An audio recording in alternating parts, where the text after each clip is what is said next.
Ma'am, you've spearheaded major reforms in taxation, now in personal tax, but previously also in corporate tax. Is it time now to look at a more comprehensive or rationalization of GST slabs? The IMF has also advocated it. Well, I think we've started this exercise.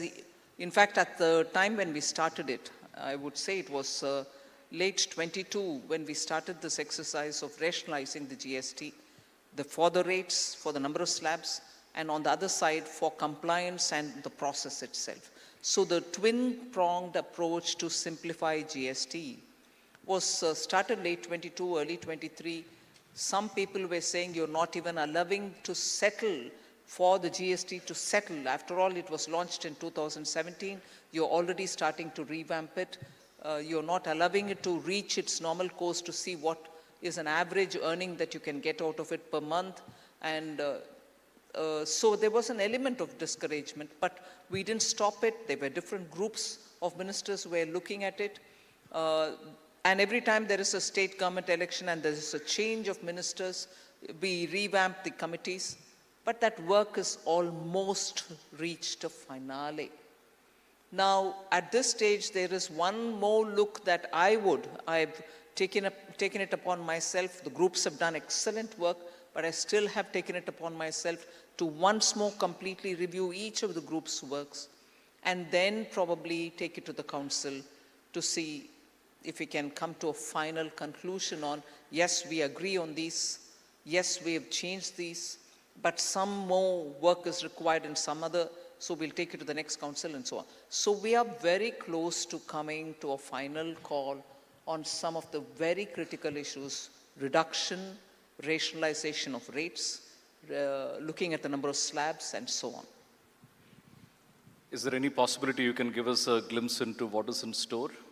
Any more than you have said? I think I was very clear. Reduction in rate. And that is not as though we are now exploitatively high in rates. I've said this number number of times. At the time when the GST was launched, the revenue neutral rate was somewhere 15.8%.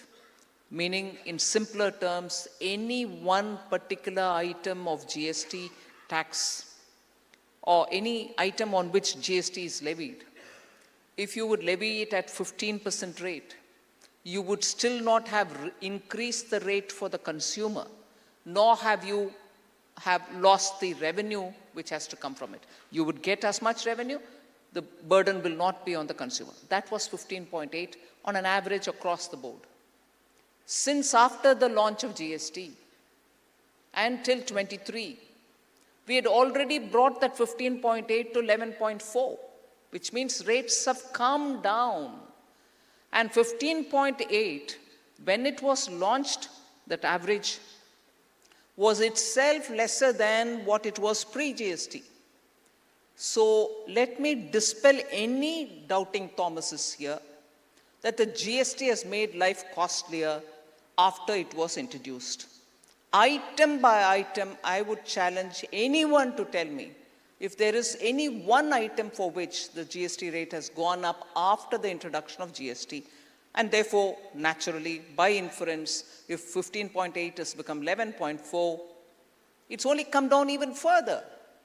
So the clue that you want is it will come down even further down.